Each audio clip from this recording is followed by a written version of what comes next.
স্বাগত বিরতিহীন সংবাদ রাত 9টায় বাংলাদেশের সঙ্গে আছি গোলাম কিবরিয়া। সবশেষ খবর নিয়ে থাকবো আমি সুমনা সিনি। আর খেলাধুলার খবর জানাবো আমি সাইদ সাদিক। শুরুতে জানাচ্ছি শিরোনামগুলো। নমুনা পরীক্ষার প্রায় 10% করোনা মিলছে, বেশি সংক্রমণের ঝুঁকিতে স্বাস্থ্যকর্মী ও পুলিশ।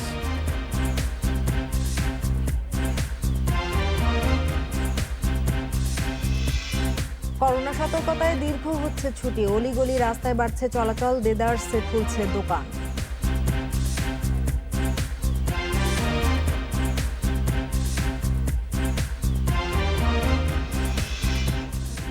করোনার প্রভাবে ধস নেমেছে প্রবাসী আয়ে, ধাক্কা সামলাতে আগাম প্রস্তুতি নেওয়ার পরামর্শ।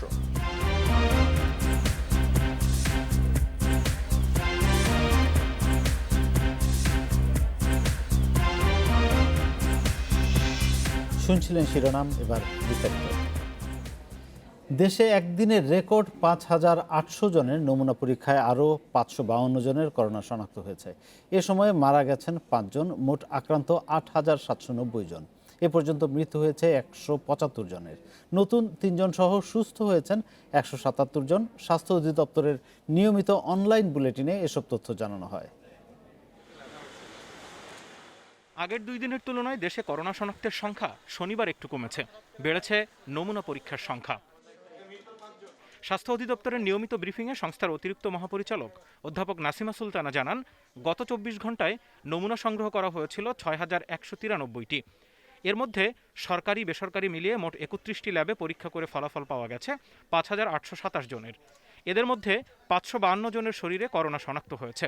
গত 24 ঘন্টায় মারা গেছেন 5 জন। এই নিয়ে এখন পর্যন্ত দেশে মোট আক্রান্ত হল 8,790 জন, মৃত্যু হয়েছে 175 জনের। দুঃখের সাথে জানাচ্ছি যে আজকেও আমাদের মৃত্যুর তালিকায় 5 জন ব্যক্তি আছেন, যাদের মধ্যে 3 জন পুরুষ, 2 জন নারী এবং 5 জনই ঢাকার অধিবাসী। এ পর্যন্ত মৃত্যুবরণ করলেন 175 জন। সকলের বিধি আত্মার শান্তি কামনা করছি। ব্রিফিংয়ে জানানো হয় 24 ঘন্টায় সুস্থ হয়েছেন 3 জন। এ নিয়ে হাসপাতাল থেকে সুস্থ হয়ে বাড়ি ফিরেছেন 177 জন। নতুন করে আইসোলেশনে নেওয়া 168 জন সহ এখন আইসোলেশনে রয়েছে মোট 1,632 জন। অতিরিক্ত মহাপরিচালক জানান, বিভাগ হিসেবে আক্রান্তের দিক থেকে সবচেয়ে বেশি 83.07 ভাগ ঢাকায়, এরপর চট্টগ্রামে। 1 মে রিপোর্ট অনুযায়ী 83.07 ভাগ যারা শনাক্ত হয়েছেন তারা ঢাকা বিভাগে, 4.6 ভাগ চট্টগ্রাম বিভাগে, 1.57 ভাগ সিলেট বিভাগে, 1.80 ভাগ রংপুর বিভাগে, 2.20 ভাগ খুলনা বিভাগে, 3.71 ভাগ ময়মনসিংহ বিভাগে, বরিশাল বিভাগে 1.69 ভাগ এবং রাজশাহী বিভাগে 1.53 ভাগ। শুক্রবার সাপ্তাহিক বন্ধ থাকায় নতুন পিপিই সংগ্রহ কিংবা বিতরণ করা হয়নি বলে জানিয়েছে স্বাস্থ্য অধিদপ্তর। Zahidul Bashar, Independent News, Dhaka. করোনায় আক্রান্ত হয়ে এবার মারা গেলেন ডিএমপির উপপরিদর্শক সুলতানুল আরেফিন। এ নিয়ে মৃত্যু হলো 5 পুলিশ সদস্যের। তিনি চিকিৎসা নিচ্ছিলেন রাজারবাগ কেন্দ্রীয় পুলিশ হাসপাতালে। গ্রামের বাড়ি জামালপুরে শনিবার বিকেলে জানাজা শেষে আরেফিনের মরদেহ দাফন করা হয়। তিনি ঢাকা মেট্রোপলিটন পুলিশের পাবলিক অর্ডার ম্যানেজমেন্ট POM পশ্চিম বিভাগে কর্মরত ছিলেন। পুলিশ সদর দপ্তর জানিয়েছে, গত 24 ঘন্টায় আক্রান্ত হয়েছেন 232 পুলিশ সদস্য। সারা দেশে এ পর্যন্ত আক্রান্ত 741 জন। এর মধ্যে ডিএমপির 356 জন, এছাড়া কোয়ারেন্টিনে 1,250 জন, আইসোলেশনে 174 জন এবং সুস্থ হয়েছেন 57 জন।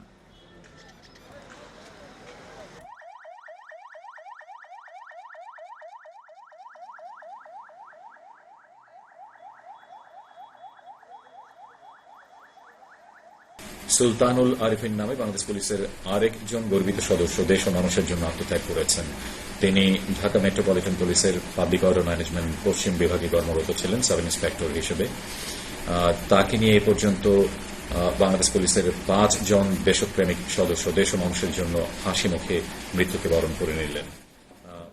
সাভারে করোনা শনাক্ত হয়েছে 6 পোশাক শ্রমিকের। গত 24 ঘন্টায় নমুনা পরীক্ষায় বিষয়টি নিশ্চিত হয়েছে বলে জানিয়েছেন উপজেলার স্বাস্থ্য কর্মকর্তা সাইমুল হুদা।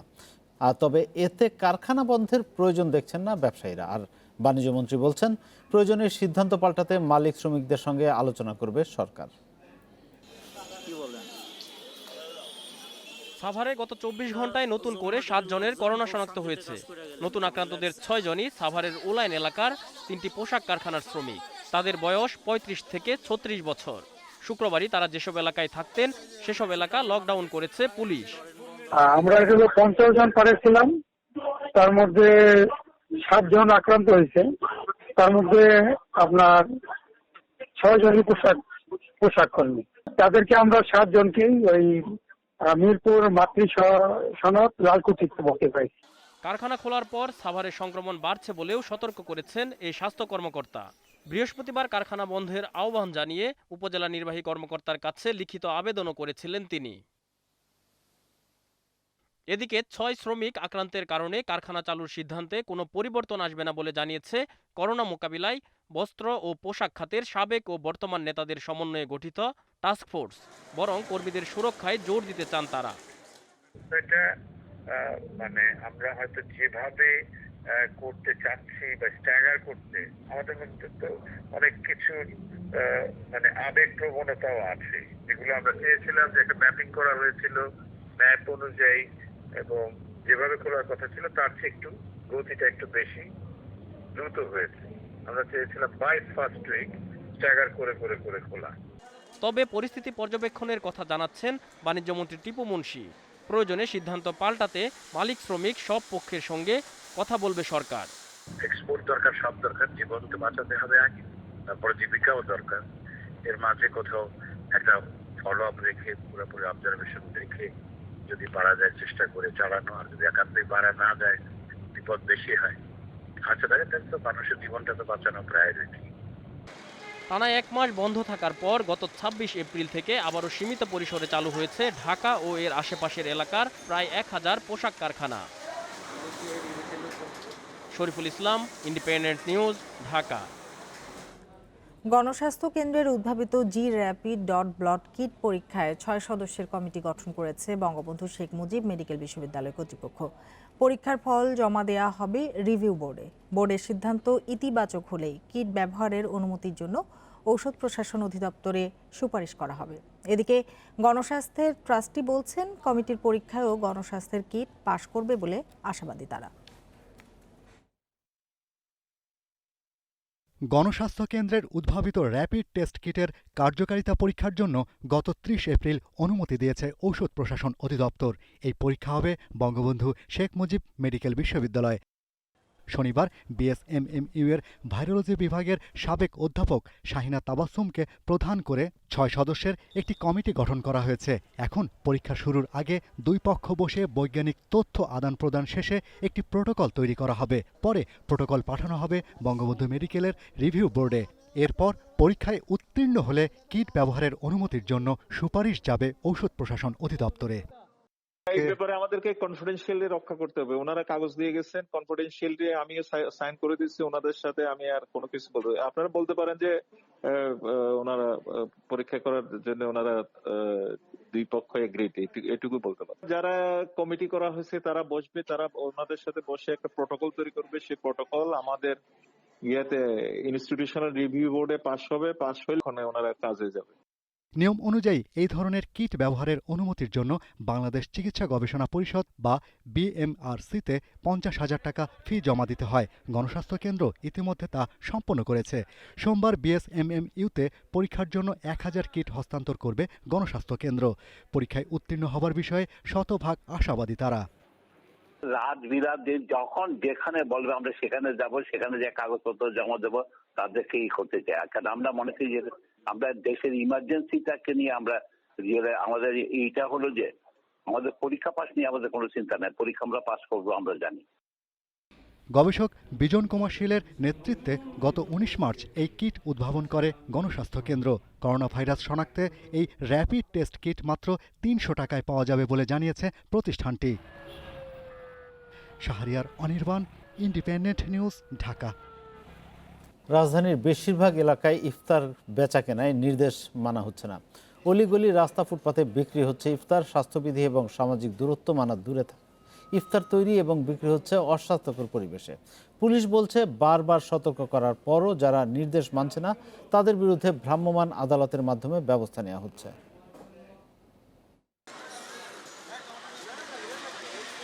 রাজধানীর আদাবরের সুনিবিড় হাউজিং সোসাইটির প্রধান সড়কের পাশে ফুটপাতে অস্থায়ী দোকানে বিক্রি হচ্ছে ইফতার। ইফতার তৈরি ও বিক্রি কোনো ক্ষেত্রেই নেই স্বাস্থ্যবিধি মানার মনোভাব। মাছ কিলাম আজকে দেই লাগাই নাই, ভুলে গেছি, গোসল করে আইছি আর ভুলে গেছি। বাঁচতেছি তো একা একা বাঁচতেছি, এই লেগে দেখতে পারি নাই। পাশের গলিতে শরীফ কনফেকশনারিতে ইফতার বানিয়ে হচ্ছে বিক্রি। যদিও নিষেধাজ্ঞা রয়েছে, অনুমোদিত হোটেল রেস্তোরাঁ ছাড়া কেউ বিক্রি করতে পারবে না ইফতার। বেচা কিনা নাই ওই হিসাবে করি, মানে কোনো ব্যবসা তো নাই। বাসা বাইরে নেই, এখন বেরিয়েছি তো, এখন আমার 5 মিনিট আপনাদের জন্য দেখে দাঁড়াইছি, না তো আমার এখানে দাঁড়ানোর প্রশ্ন না। নিত্য পণ্যের দোকান বন্ধের নির্দেশনাও মানা হচ্ছে না এখানে। পণ্য বিক্রি হচ্ছে সুরক্ষা ছাড়াই।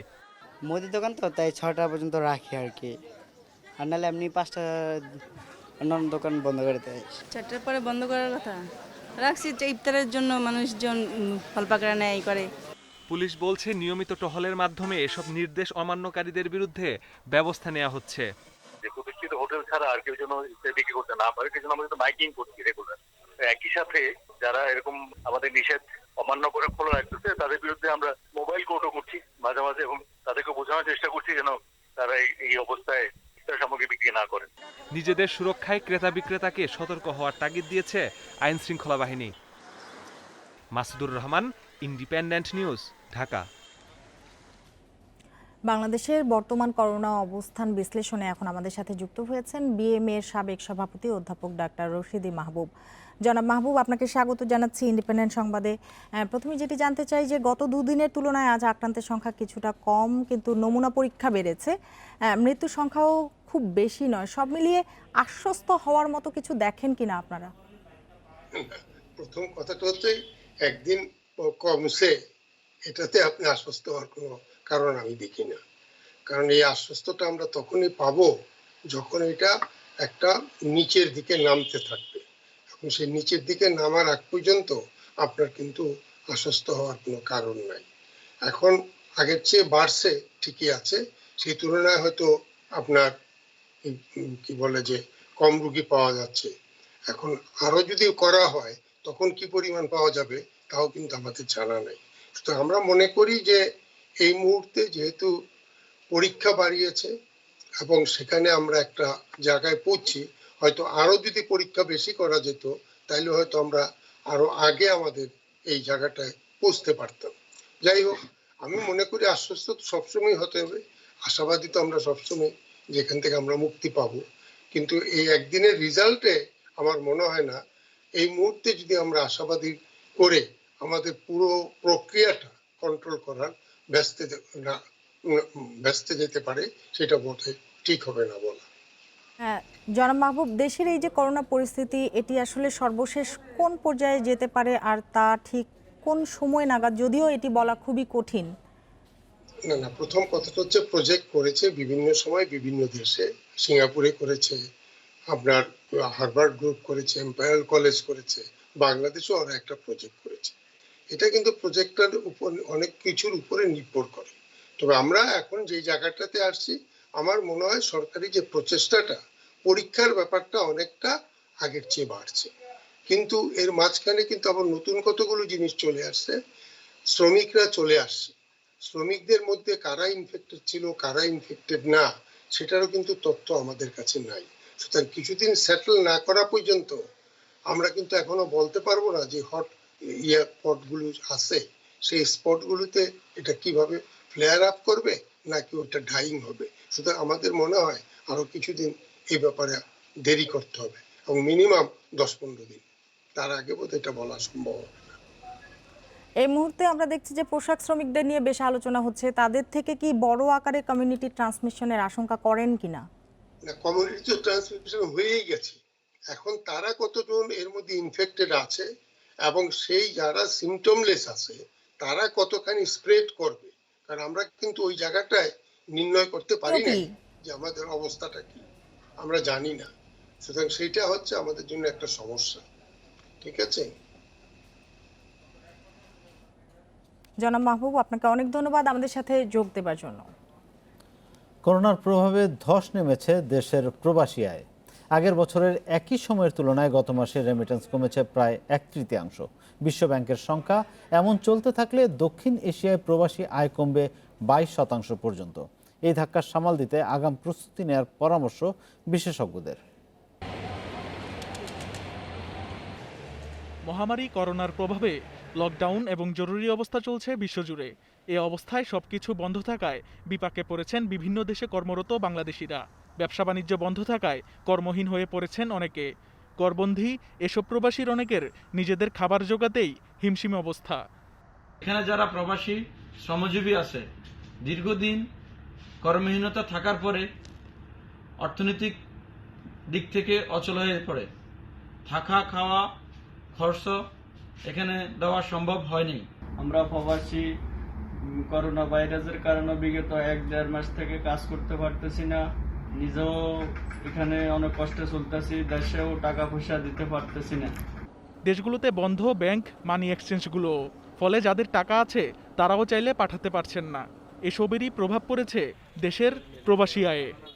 আমরা যারা মূলত ব্যবসার সাথে জড়িত আছি তারা এখন বেশি ক্রাইসিসে আছি, কারণ গত মার্চ 26 তারিখ থেকে এখানে লকডাউন করা হয়েছে। এপ্রিল মাসের 29 দিনের পাওয়া তথ্য মতে দেশে এ সময়ে রেমিটেন্স এসেছে 94 কোটি 50 লাখ ডলার, যা গত বছরের এপ্রিল মাসের তুলনায় 1/3 কম। আমরা যেটা শঙ্কা করছি যে আগামী মাসগুলোতে এটা আরো বেড়ে যেতে পারে, কারণ মধ্যপ্রাচ্য যেটা আমাদের মেইন মার্কেট, সেখানে কিন্তু একটা বড় ধরনের অর্থনৈতিক পতন হতে যাচ্ছে এবং সেটাও করোনার কারণেই, কারণ তেলের দাম 1/3 নিচে নেমে এসছে এবং সেটা আমাদেরকে রেমিটেন্সকে ব্যাপকভাবে ব্যাহত করবে আগামী মাসগুলোতে। রেমিটেন্স প্রবাহ কমে যাওয়ার ফলে শঙ্কা রয়েছে ক্রমবর্ধমান প্রবৃদ্ধি হ্রাসেরও। পাশাপাশি সার্বিক অর্থনীতিতেও এর নেতিবাচক প্রভাব পড়বে বলে মনে করছেন সংশ্লিষ্টরা। ইতিমধ্যে আমাদের 1.5 লাখ লোক বিদেশে যেতে পারেনি। ফেব্রুয়ারির মাঝামাঝি থেকে মার্চ এই সময় অন্তত পক্ষে 2 লাখের বেশি প্রবাসী ফিরে এসেছে এবং 1 কোটিরও বেশি লোক যারা বিদেশে আছেন তাদের একটা বড় অংশেরও কাজ নেই। সব মিলিয়ে আমাদের বৈদেশিক কর্মসংস্থান এবং প্রবাসী আয় বেশ ক্ষতিগ্রস্ত। এ অবস্থায় পরিস্থিতি সামাল দিতে আগাম প্রস্তুতি হিসেবে ব্যালেন্স অফ পেমেন্ট এবং আমদানিতে সামঞ্জস্য রাখার পরামর্শ দিচ্ছেন বিশেষজ্ঞরা। Shamim Ahmed, independent News, Dhaka. করোনার প্রভাবে কর্মহীন ও দরিদ্রদের মাঝে আজও বিভিন্ন স্থানে ত্রাণ সহায়তা দেওয়া হয়েছে। এ সময় বেশিরভাগ জায়গাতেই মানা হচ্ছে না সামাজিক দূরত্ব। ময়মনসিংহের ত্রিশাল সরকারি নজরুল ডিগ্রি কলেজ মাঠে শ্রমিকের মাঝে খাদ্য সামগ্রী বিতরণ করেছেন গৃহায়ন ও গণপূর্ত প্রতিমন্ত্রী শরীফ আহমেদ। সাতক্ষীরা সার্কিট হাউসে বেকার শ্রমিকদের মাঝে ত্রাণ বিতরণ করেছেন জনপ্রশাসন সচিব শেখ ইউসুফ হারুন। পরে তিনি ত্রাণ বিতরণ কার্যক্রম, করোনা পরিস্থিতি মোকাবেলা সহ সার্বিক বিষয়ে জনপ্রতিনিধিদের সঙ্গে মতবিনিময় করেন। বেনাপোলে ভিডিপি সদস্য ও কর্মহীন 1000 নারীর মাঝে খাদ্যপণ্য ও সবজি বিতরণ করেছেন পৌর কর্তৃপক্ষ। এছাড়া নেত্রকোনা, লক্ষ্মীপুর সহ বিভিন্ন জেলায় খেটে খাওয়া ও নিম্ন আয়ের মানুষকে ত্রাণ বিতরণ করেছে বিভিন্ন স্বেচ্ছাসেবী সংগঠন। ত্রাণ কার্যক্রম নিয়ে কথা বলতে সাভার থেকে আমাদের সঙ্গে যুক্ত আছেন দুর্যোগ ব্যবস্থাপনা ও ত্রাণ প্রতিমন্ত্রী ডক্টর মোহাম্মদ এনামুর রহমান। ডক্টর মোহাম্মদ এনামুর রহমান, আপনাকে স্বাগত। আমরা দেখছি যে প্রতিদিনই লকডাউন ভেঙে প্রচুর মানুষ বের হচ্ছে। ঢাকা শহরের প্রতিটি রাস্তার পাশে দেখা যাচ্ছে মানুষ। এর কারণ কি? আপনি মনে করেন যে খাদ্য সংকটের কারণেই কি মানুষ বের হচ্ছে? ধন্যবাদ। এটা তো আমি নিজেও দেখছি এবং শুধু ঢাকা শহর না, সারা বাংলাদেশে হাইওয়ের পাশে যে হাট বাজার গুলো আছে সেখানেও অসংখ্য লোক তারা বের হচ্ছে। এর কারণগুলোতে আমরা কিন্তু আমার নিজের দেখা সেখানে কিন্তু খাদ্যের সন্ধানে কিন্তু কেউ বের হয় নাই, সবাই কিন্তু বিভিন্ন অজুহাত, বিভিন্ন কাজ দেখে বের হচ্ছে। যদিও সরকারি বেসরকারি ভাবে এবং সংবাদ মাধ্যমের মাধ্যমে জনগণকে সচেতন হওয়ার জন্য, ঘরে থাকার জন্য এবং নিরাপদে থাকার জন্য, সামাজিক দূরত্ব বজায় রাখার জন্য, বিনা কারণে যাতে ঘর থেকে বের না হয়, এমনকি অনেকগুলো এরিয়া লকডাউন করে দেওয়া হয়েছে, তারপরেও কিন্তু এটা আমরা এখন পর্যন্ত সেরকম শতভাগ সফলভাবে বন্ধ করতে পারিনি। আরেকটি বিষয় জানতে চাই যে এই যে করোনার সময় যে একটা ভয়াবহ অবস্থা, আর্থিক মন্দা, সেই কারণে অনেকে কর্মহীন হয়ে পড়েছেন, মানুষের খাদ্যাভাব দেখা দিচ্ছে। ত্রাণ বিতরণ করে সাময়িকভাবে হয়তো এই সংকট মোকাবেলা করা হচ্ছে, কিন্তু দীর্ঘমেয়াদে কি করণীয়? এই যে অনেক মানুষ কর্মহীন হয়ে যাবে, অনেক মানুষের দারিদ্র্য সীমার নিচে চলে যাবে, সেটার ক্ষেত্রে আপনারা কোনো পরিকল্পনা করেছেন কিনা দীর্ঘমেয়াদে? আপনারা যদি সারা বিশ্বের অবস্থা দেখেন, তাহলে যেখানেই করোনার সংক্রমণটা দীর্ঘায়িত হচ্ছে সেখানেই কিন্তু পরিকল্পনা করে তারা ধাপে ধাপে এই লকডাউনটা শিথিল করে দিচ্ছে। এবং বিশ্ব নেতৃবৃন্দ বলেছেন একদিকে করোনার সাথে লড়াই চলবে, আরেকদিকে অর্থনীতিকে চাঙ্গা রাখার জন্য অর্থনৈতিক কর্মকাণ্ডগুলো চালু রাখতে হবে। বাংলাদেশেও কিন্তু আমরা দেখেছি যে পোশাক কারখানাগুলো খুলে দেওয়া হয়েছে এবং কিছু হোটেল রেস্তোরাঁয় সন্ধ্যাকালীন ইফতারের দোকানও খুলে দেওয়া হয়েছে এবং আপনারা দেখছেন যে মালবাহী ট্রেন চলাচলও শুরু হয়েছে। আমরা বাংলাদেশ যেদিকে যেভাবে এগোচ্ছে মনে হয় যে বিশ্ব অন্যান্য দেশগুলো অনুসরণ করে করোনা মোকাবেলার সাথে সাথে অর্থনৈতিক মন্দাকে কাটিয়ে ওঠার জন্য এই শিথিলতার জন্য কাজ করে যাচ্ছে। এবং আমি মনে করি যে ত্রাণ কার্যক্রম যতদিনই প্রয়োজন হয়, আমাদের দুর্যোগ ব্যবস্থাপনা ও ত্রাণ মন্ত্রণালয়ের সক্ষমতা আছে, আমরা আরো দীর্ঘদিন এই ত্রাণ সহায়তা আমরা চালিয়ে ত্রাণ কার্যক্রম চালাচ্ছেন। ত্রাণ কার্যক্রম নিয়ে সরকারের সদিচ্ছার অভাব নেই সেটি বলাই যায়, কারণ যে পরিমাণ ত্রাণ বরাদ্দ হয়েছে এবং দেওয়া হচ্ছে, কিন্তু তারপরেও কথা থেকে যায় আমরা কিছু কিছু জায়গা থেকে অভিযোগ পাচ্ছি ত্রাণ নিয়ে অনিয়মের। তার পাশাপাশি কোনো কোনো জায়গায় আমরা দেখছি যে ত্রাণ বিতরণে সামাজিক দূরত্ব যেটা মানা কথা সেটি মানা হচ্ছে না। তো এই বিষয়গুলো কিভাবে সমন্বয় করবেন, কাদের দেখভাল করার কথা? ধন্যবাদ। ত্রাণ বিতরণে সামাজিক দূরত্ব বজায় হচ্ছে না, এটা কিন্তু আমাদের কার্যক্রমের আওতায় না। আমরা দুর্যোগ ব্যবস্থাপনা ত্রাণ মন্ত্রণালয় থেকে আমরা জেলা প্রশাসকদেরকে নির্দেশ দিয়েছি তালিকা করার জন্য এবং তালিকা অনুযায়ী বাড়ি বাড়ি পৌঁছে দেওয়ার জন্য। এবং সেই তালিকার যদি আমরা হিসাব করি, গতকাল পর্যন্ত আমরা 1,11,38,044 পরিবারকে তালিকাভুক্ত করেছি, যার অধীনে 4,95,60,896 জন মানুষ এই তালিকাভুক্ত হয়েছে। এখন আমরা নিজেরাও সংবাদ মাধ্যমে দেখেছি যে সামাজিক দূরত্ব বজায় না রেখে বিভিন্ন জায়গায় ত্রাণ কার্যক্রম হচ্ছে। এগুলো হলো যারা ব্যক্তিগত উদ্যোগে বা কোনো এনজিও বা কোনো সংগঠন ত্রাণ কার্য করেন, তারা কিন্তু এই জিনিসটা মানছেন না।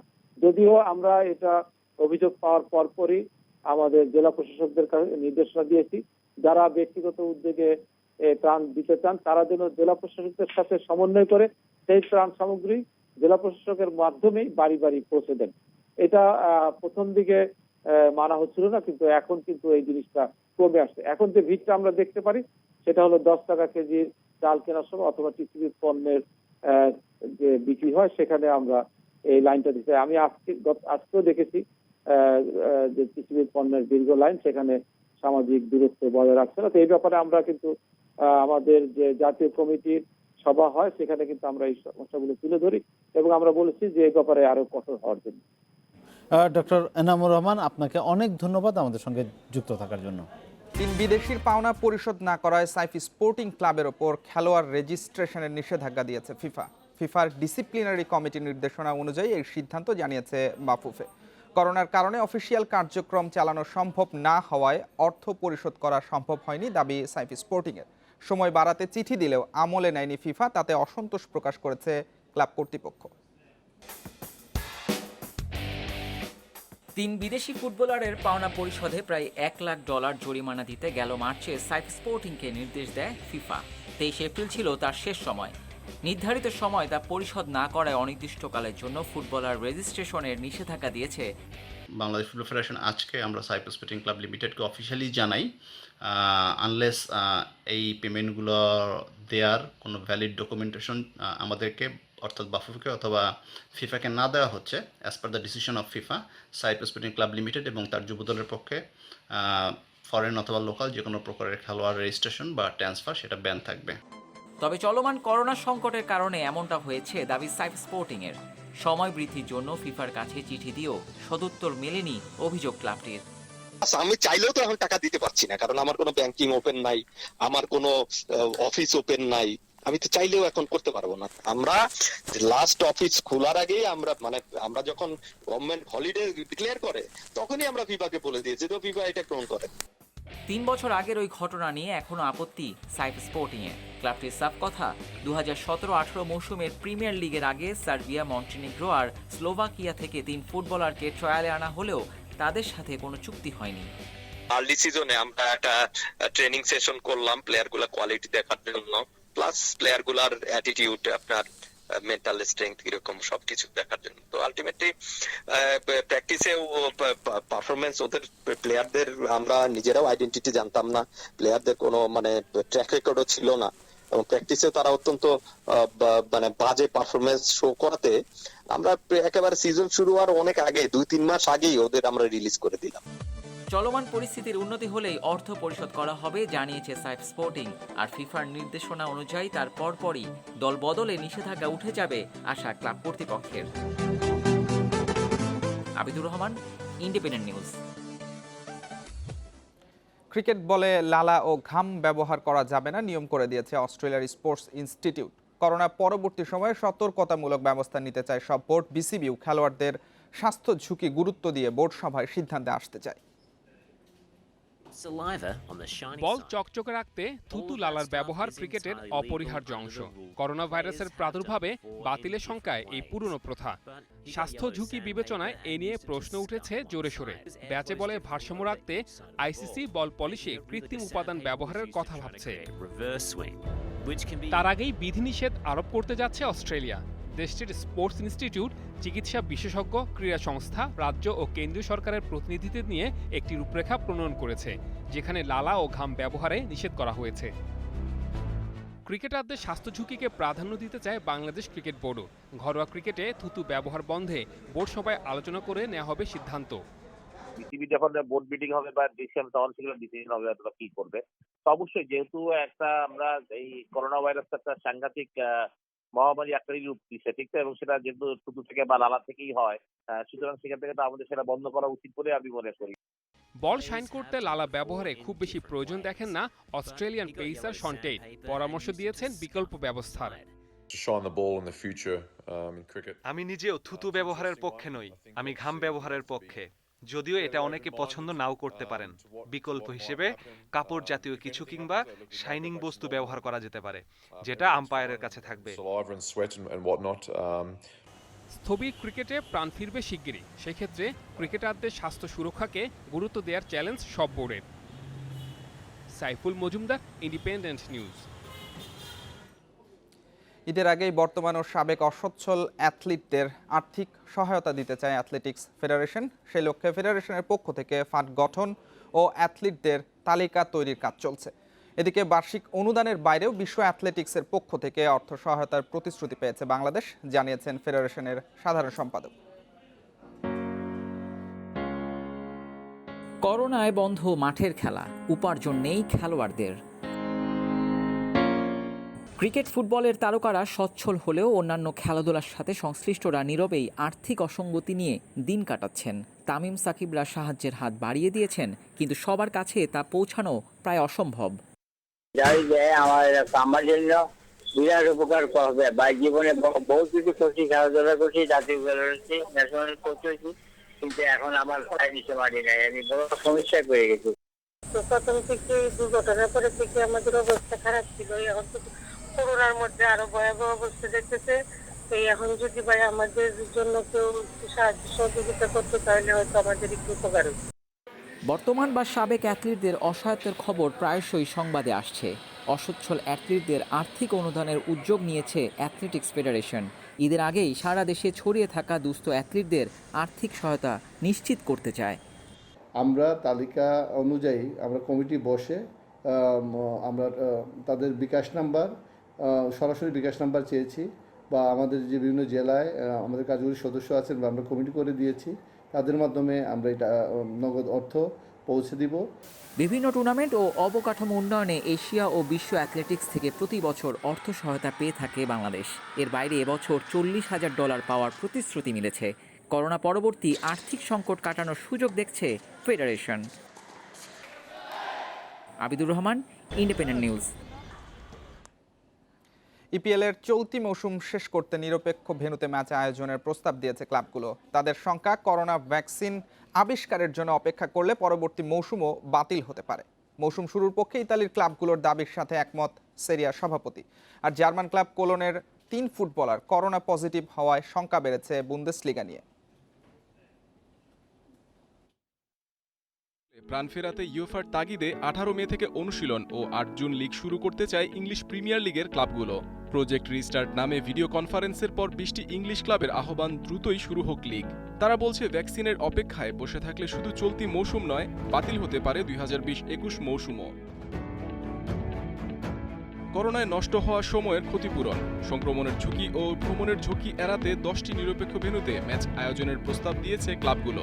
ওয়েস্ট হ্যাম, ম্যান সিটি ও আর্সেনাল স্টেডিয়ামের আশেপাশে জনবসতি কম থাকায় এই ভেন্যুগুলোতে সম্ভাব্য ম্যাচ হতে পারে। ক্লাবগুলোর এমন প্রস্তাবে সায় দিয়েছে যুক্তরাজ্যের আইন শৃঙ্খলা বাহিনী। নিজস্ব ভেন্যুতে ম্যাচ আয়োজন হলে ক্লাবগুলো ভোগান্তিতে পড়বে।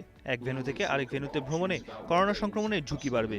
বর্তমান পরিস্থিতিতে মৌসুম শেষ করতে চাইলে নির্দিষ্ট ভেন্যুতে ম্যাচ খেলাতে হবে। শঙ্কা কাটিয়ে মাঠে ফুটবল ফেরানোর অপেক্ষায় সেরিয়া। 70 থেকে 80 কোটি ইউরোর আর্থিক ক্ষতি এড়াতে মৌসুম শেষ করতে চায় ইতালিয়ান ক্লাবগুলো। ভিডিও কনফারেন্সে ক্লাবগুলোর দাবি, প্রয়োজনে দর্শকশূন্য মাঠে হলেও শেষ হোক মৌসুম। তাদের দাবির প্রতি একাত্মতা জানিয়েছেন সেরিয়া সভাপতি পাওলিয়া দালপিনো।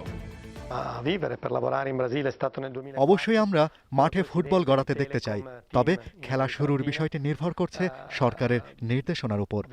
অবস্থার উন্নতি হলেই হয়তো খেলা শুরু করা যাবে। লকডাউন কঠোর করায় বুন্দেসলিগা শুরুর বিষয়টি শঙ্কায় পড়েছে। জার্মান ক্লাব কোলনের 3 ফুটবলার করোনা শনাক্ত হওয়ায় বেড়েছে অনিশ্চয়তা। অনুশীলনের আগে 3 ফুটবলারের করোনা পজিটিভ হওয়ার পরপরই ফুটবলার সহ কোচিং স্টাফদের 14 দিনের কোয়ারেন্টিনে নেওয়া হয়েছে। Mohammad Nazim, independent news. বঙ্গোপসাগরে মৌসুমের স্বাভাবিক লঘুচাপের কারণে ঢাকাসহ দেশের বিভিন্ন স্থানে হালকা থেকে মাঝারি বৃষ্টি হচ্ছে। আগামী 2 থেকে 3 দিন বৃষ্টি অব্যাহত থাকবে বলে জানিয়েছে আবহাওয়া অধিদপ্তর। তবে কোথাও কোথাও ভারী বৃষ্টির সম্ভাবনার কথাও জানিয়েছে তারা। এদিকে সপ্তাহের শেষে ভারী বর্ষণের সম্ভাবনা থাকলেও বন্যার কোনো আশঙ্কা নেই বলে জানিয়েছে বন্যা পূর্বাভাস কেন্দ্র। রাজধানীতে সারাদিনই কখনো গুড়ি গুড়ি আবার কখনো মাঝারি বৃষ্টিপাত হচ্ছে। একই অবস্থা সারা দেশে। আবহাওয়া অফিস বলছে বঙ্গোপসাগরে লঘুচাপের কারণে এই বৃষ্টিপাত অব্যাহত থাকবে আরও 2 থেকে 3 দিন। আবহাওয়ার পূর্বাভাসে বলা হয়েছে রাজশাহী, ঢাকা, খুলনা, বরিশাল ও চট্টগ্রাম বিভাগের অনেক জায়গায় এবং রংপুর, ময়মনসিংহ ও সিলেট বিভাগের কিছু জায়গায় অস্থায়ীভাবে দমকা কিংবা ঝোড়ো হাওয়া সহ হালকা থেকে মাঝারি বৃষ্টিপাত হতে পারে। সেই সাথে দেশের কোথাও কোথাও মাঝারি থেকে ভারী বর্ষণ হতে পারে। এই সময় যে বৃষ্টিটা হয় ওই ওয়েস্টার্লি লো এর ওখানে বে অফ বেঙ্গল থেকে কিছু ময়েশ্চার পেয়ে ফরমেশন হয়েছে আর কি, সিভি ক্লাউড ফরমেশন হয়েছে। এটা বলা যায় সারা দেশে কোথাও কোথাও থাকবে আর কি 2-3 দিন। কোনো জায়গায় একটু কমবে, কিন্তু মোটামুটি থাকবে আর কি 2 থেকে 3 দিন। বন্যা পূর্বাভাস কেন্দ্র বলছে সাগরে একটা নিম্নচাপ সৃষ্টি হওয়ায় এ সপ্তাহের শেষে ভারী বৃষ্টিপাতের সম্ভাবনা রয়েছে। নিম্নচাপের প্রভাব বাংলাদেশে না পড়লেও মিয়ানমারে পড়ার সম্ভাবনা বেশি বলে মনে করছেন তারা। তবে এটি উপকূলীয় এলাকা এবং উত্তর পূর্বাঞ্চলে কিছুটা আঘাত হানতে পারে।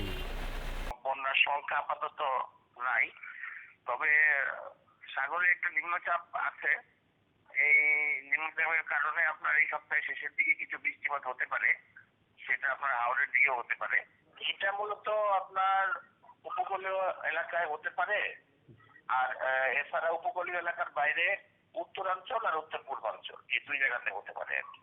এতে হাওড় অঞ্চলে বৃষ্টিপাত হতে পারে, নদ নদীর পানিও বাড়তে পারে। তবে বন্যার কোনো আশঙ্কা নেই বলে জানিয়েছে বন্যা পূর্বাভাস কেন্দ্র। Hasif Mahmud Shah, independent News, Dhaka. বিশ্বে করোনায় একদিনে 5,500-এর বেশি মানুষের মৃত্যু হয়েছে। মোট প্রাণহানি ছাড়ালো 2,40,000 আর আক্রান্ত 34 লাখের বেশি। নতুন করে 250-এরও বেশি আক্রান্ত হওয়ায় জরুরি অবস্থার মেয়াদ বাড়ানোর পরিকল্পনা করছে জাপান। এদিকে করোনা মোকাবেলায় ইবোলা চিকিৎসায় ব্যবহৃত ঔষধ রেমডেসিভির ব্যবহারের অনুমতি দিয়েছে ট্রাম্প প্রশাসন। ইউরোপে করোনার প্রকোপ কিছুটা কমেছে, তবে এখনও ধুঁকছে যুক্তরাষ্ট্র, যুক্তরাজ্য। যুক্তরাষ্ট্রে 24 ঘন্টায় 1,900 জনেরও বেশি প্রাণহানি ঘটেছে। মোট মৃত্যু ছাড়িয়েছে 65,500।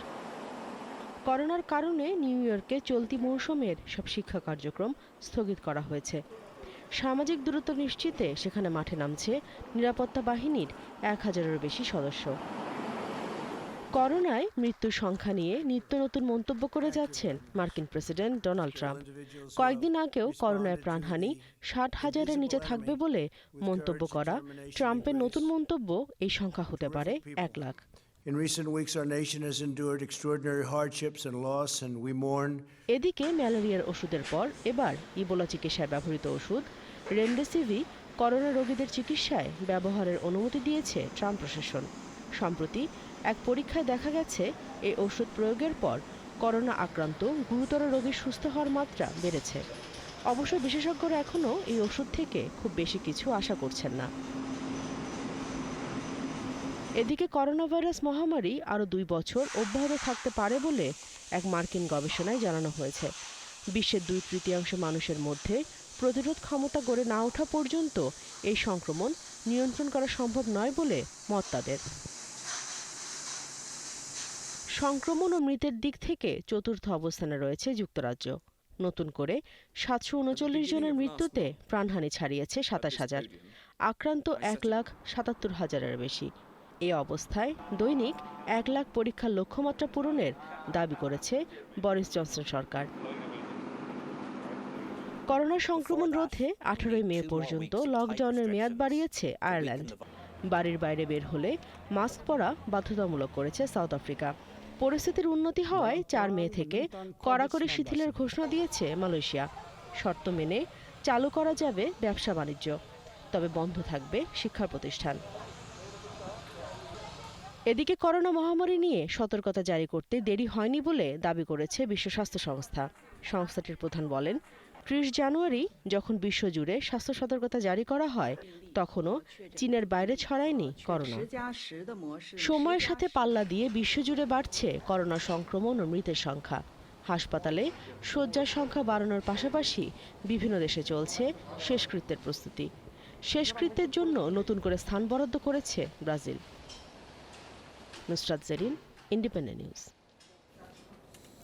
অভিনব জন্মদিন উদযাপন করলেন ব্রিটিশ রাজ সিংহাসনের 4র্থ উত্তরাধিকারী প্রিন্সেস শার্লট। জন্মদিনে করোনায় ক্ষতিগ্রস্ত বয়স্কদের বাড়ি বাড়ি গিয়ে পৌঁছে দিয়েছেন খাবার, আর তা ক্যামেরাবন্দি করেছেন শার্লটের মা duchess of Cambridge Kate Middleton.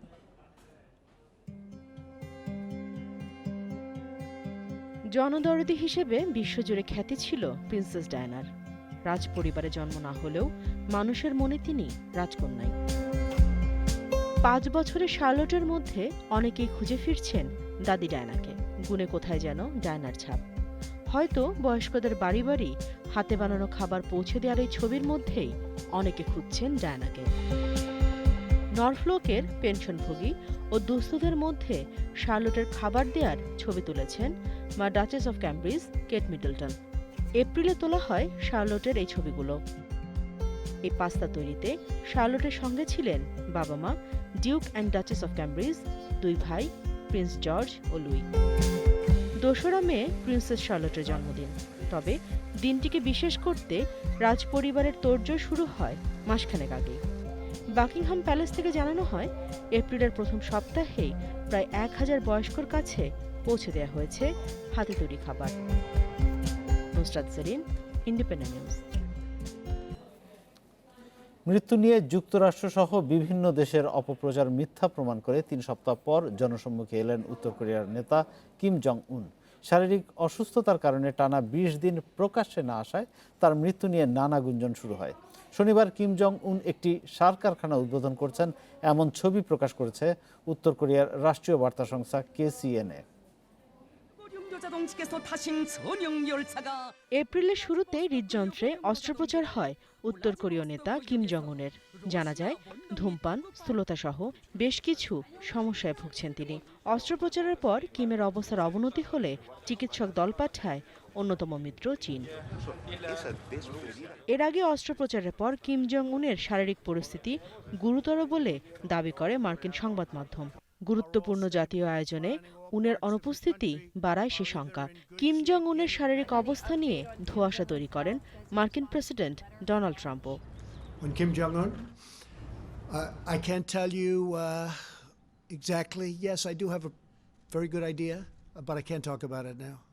প্রায় 3 সপ্তাহ প্রকাশ্যে না আসায় হংকংয়ের টেলিভিশন HKS দাবি করে মারা গেছেন কিম জং উন। আর উনের অবস্থা আশঙ্কাজনক বলে প্রতিবেদন ছাপে জাপানের একটি পত্রিকা। তবে কিম জং উনের মৃত্যুর খবর গুজব বলে দাবি করে দক্ষিণ কোরিয়া। সব গুঞ্জনের অবসান ঘটিয়ে শনিবার কিম জং উনের ছবি প্রকাশ করে উত্তর কোরিয়ার রাষ্ট্রীয় সংবাদ মাধ্যম। তাতে দেখা যায় শুক্রবার একটি সার কারখানা উদ্বোধন করছেন কিম জং উন। শুরুতে উদ্বোধন শেষে কারখানা পর্যবেক্ষণের স্থির চিত্র প্রকাশ করলেও পরে ভিডিও প্রকাশ করে বার্তা সংস্থা KCNA। 11 এপ্রিলের পর এই প্রথম জনসম্মুখে এলেন Kim Jong Un. Nusrat Serin, Independent News. এই ছিল এখনকার আয়োজনে। শেষ করার আগে শিরোনামগুলো জানিয়ে দিচ্ছি আরও একবার। নমুনা পরীক্ষার প্রায় 10% করোনা মিলছে, বেশি সংক্রমণের ঝুঁকিতে স্বাস্থ্যকর্মী ও পুলিশ।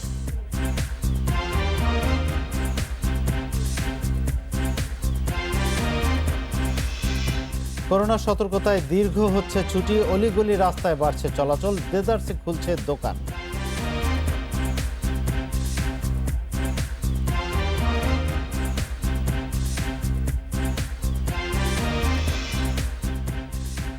করোনার প্রভাবে ধস নেমেছে প্রবাসী আয়ে, ধাক্কা সামলাতে আগাম প্রস্তুতি নেয়ার পরামর্শ।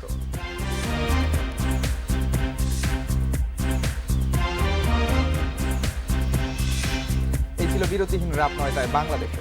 ইন্ডিপেন্ডেন্ট টেলিভিশনের সব খবর আরও বিস্তারিত জানতে চোখ রাখুন ফেসবুক, ইউটিউব এবং টুইটারে।